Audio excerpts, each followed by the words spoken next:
38절입니다. 요한복음 12장 38절에는 다시금 마음속 깊이 비통함을 느끼면서가 나오는데 의미상으로는 앞에 33절과 동일합니다. 또다시 똑같은 감정을 가지신 것은 유대인들이 자신의 참뜻을 알지 못하고 비꼬는 것처럼 말하는 것에 대해 비통함을 느꼈을 겁니다. 예수님의 깊은 동정심과 고뇌의 눈물에는 나사로의 죽음의 지배에서 해방시키고 하나님의 영광을 나타내기 위한 참된 능력이 숨겨져 있었습니다. 그것을 위해 예수님께서는 끝내 십자가의 고통까지 온몸으로 받으셨습니다. 그 무덤은 동굴이었고가 나오는데 당시 무덤으로 사용된 굴에 수직판 것과 수평으로 판 것이 있었습니다.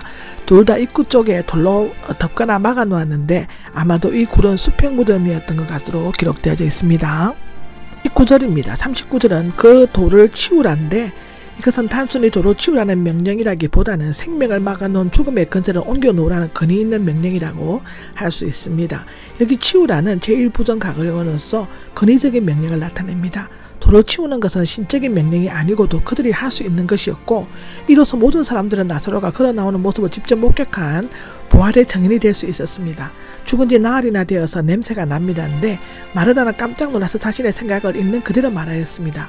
유대인들의 소생의 가능성이 있다는 3일은 지났고 이제 냄새나는 시체를 두고 무슨 일을 할 것인가 하는 질문이 있는데 마르다는 믿습니다라고 고백을 했지만 그 믿음의 대상이 보지 않고 냄새나는 시체만을 생각하였습니다.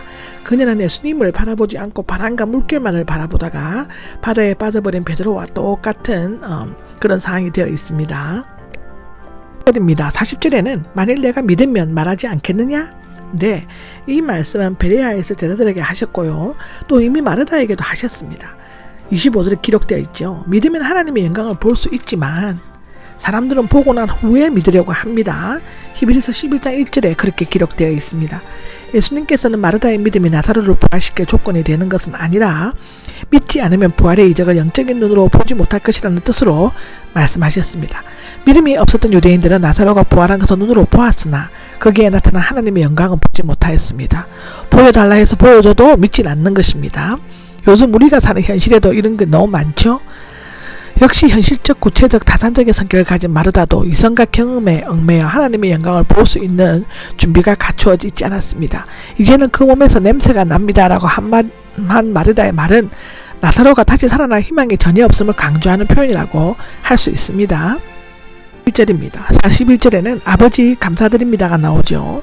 예수님은 냄새나는 무덤이나 채를 바라보지 않고 눈을 들어 우러러 보시면서 기도하셨습니다. 그는 우리 아버지라고 하지 않으시고 내 아버지 또는 아버지라고 부르셨습니다. 아멘.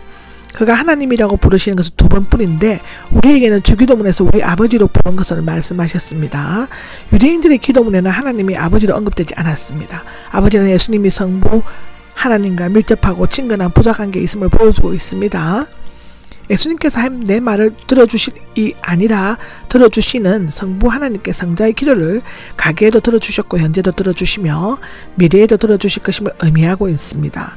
이것은 성자 자신과 성부가 완전히 하나가 되고 또한 성자의 사역이 성부에게 전적으로 의존하고 있음을 나타낸 것입니다. 42절입니다. 42절에는 여기에 둘러서 있는 사람들을 믿게 하려는 것입니다인데 만일 나사로가 살아났다면 예수님이 하나님께로 보내신 증거가 되어 무리들이 믿지 않을 수 없게 될 것이며 살아나지 못한다면 하나님이 보내신 자가 아닐 뿐만 아니라 거짓말하는 사기꾼이 되어 돌에 맞게 될 것입니다.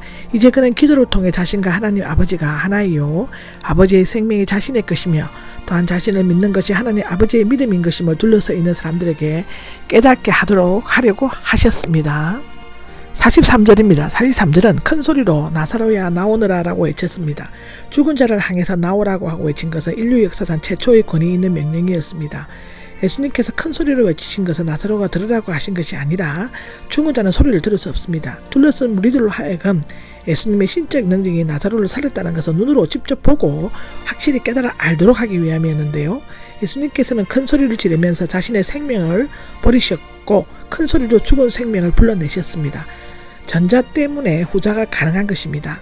예수님은 장차 재림하셔서 죽은 성도들의 이름을 하나씩 불러 부활시키실 것입니다. 아멘.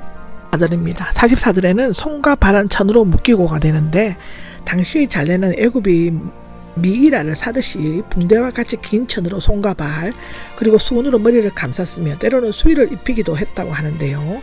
온몸이 감을 감싸지 않았으므로 걷는 데는 어려움이 없었을 것이며 눈은 수건으로 가려웠기 때문에 어두운 굴을 손으로 더듬으면서 나올 수 있었을 것입니다. 물론 예수님의 초자연적인 능력이 있길래 나을 수도 있을 것입니다. 그를 풀어주어 걸어가게 하라는데 예수님은 살리셨고 사람들은 풀어주어야 하고 나사로는 걸어가야만 한다입니다. 오직 하나님의 능력만이 죽은 어둠 속에 있는 영혼에게 생명과 빛을 가져다 주고 자유함을 줄 수 있는 것입니다. 그러나 사람이 해야 할 일은 매듭을 풀고 죽음이 가져다 준 상처 등을 해야 하는데 이제 나사로는 참으로 죽은 자 가운데서 부활함으로써 예수님을 믿는 자가 부활과 영생을 얻을 수 있다는 진리를 몸으로 간증하며 살아가야 하는 것입니다. 나사로의 부활은 한 개인뿐만 아니라 믿은 모든 사람의 표적이 될 것이죠. 11장의 나사로 부활 사건은 5장 28절과 연관이 되어 있습니다. 무덤 속에 있는 사람들이 나사로가 무덤 속에 있는지 11장 17절에는 다 그의 목소리를 들을 때가 저 큰 소리로 나사로야 나오너라 하고 외쳤었다는 것인데 그것이기 때문이었는데 죽었던 사람이 나왔다는 것입니다. 아멘.